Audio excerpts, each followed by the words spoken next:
ఈ రాష్ట్రంలోని కాంగ్రెస్ ప్రభుత్వం రాగానే బీఆర్ఎస్ పార్టీ నాయకులను ఎన్నో విధాలుగా హింసించి జైళ్ళకు పంపి లేని కారణాలతో పెట్టి జైళ్ళకు పంపిన రాజకీయం సిరిసిల్ల పట్టణంలో అందరికి తెలిసిందే.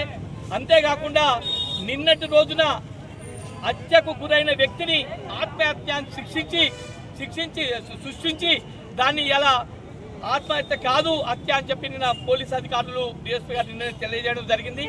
దీని వెనుక ఎంతమంది ఉన్నా ఖచ్చితంగా వారికి శిక్ష పడేలాగా చూడాలని చెప్పి ఈ కాంగ్రెస్ గుండా రాజకీయం, రౌడీ రాజకీయం, అంతేకాకుండా గతంలో సిరిసిల్ల పట్టణంలోని ఎంతమందికి వ్యక్తిగతంగా సృష్టించి గత కలెక్టర్ గారు ఎన్ని సృష్టించిండో సిరిసిల్ల పట్టణ ప్రజలందరికీ తెలుసు. కానీ అప్పటి రోజున ఆ సమస్యలు కాకుండా చరిత్రలో ఈ మొట్టమొదటిసారి ఈ రాజకీయ పరంగా ఈ హత్య చేయడం అనేది సిరిసిల్ల పట్టణంలోని ఎలక్షన్ వరకే రాజకీయాలు, కానీ ఎలక్షన్ తర్వాత కుట్రలు కుతంత్రాలు చేసి రాజకీయం చేసి ఒక అమాయకుని ఈ రోజున బలి కావడం జరిగింది.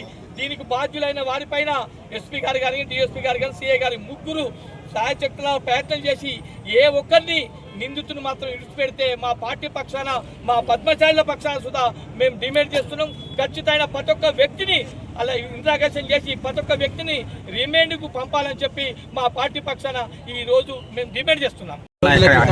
సిరిసిల్ల పట్టణంలో హత్య జరిగిందో వెంగళ వెంకటేశం గారిని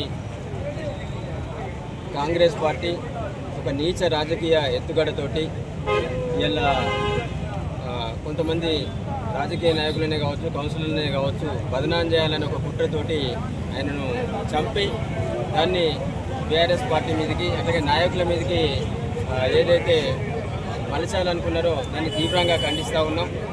వెంగళ వెంకటేశం గారి హత్య కేసులోని సూత్రధారులను, పాత్రధారులను ఎవరైతే ప్రణాళిక చేసినరో, వ్యూహం చేసినరో వాళ్ళందరినీ కూడా నిష్పక్షపాతంగా విచారణ చేపట్టి ఎవరిని వదిలిపెట్టకుండా అందరినీ కూడా కేసు పెట్టి వాళ్ళని వెంటనే అరెస్ట్ చేసి రిమాండ్కి పంపాలని చెప్పేసి పోలీస్ డిపార్ట్మెంట్ వారిని కోరుతూ ఉన్నాం. దయచేసి పోలీస్ డిపార్ట్మెంట్ అంటే సిరిసిల్ల పోలీస్ డిపార్ట్మెంట్ మీద అపారమైన గౌరవం ఉన్నది, ప్రజలకు నమ్మకం ఉన్నది, బీఆర్ఎస్ పార్టీ అయినా మాకు నమ్మకం ఉన్నది.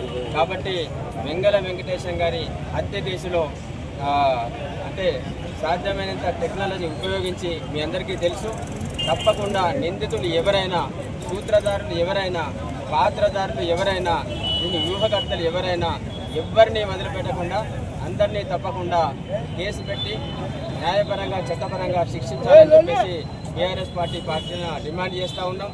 ఏదైతే ఈ కాంగ్రెస్ హత్య రాజకీయాలు చేస్తూ ఉన్నదో ఇట్లాంటి బదనాం చేసి పాపం హత్యకు ఉసిగొల్పి ఒక నిండు ప్రాణాన్ని, వెంగళ వెంకటేశం గారి ప్రాణాన్ని బలిగొన్న కాంగ్రెస్ పార్టీని, కాంగ్రెస్ నాయకులను కూడా మేము వ్యతిరేకిస్తూ ఉన్నాం.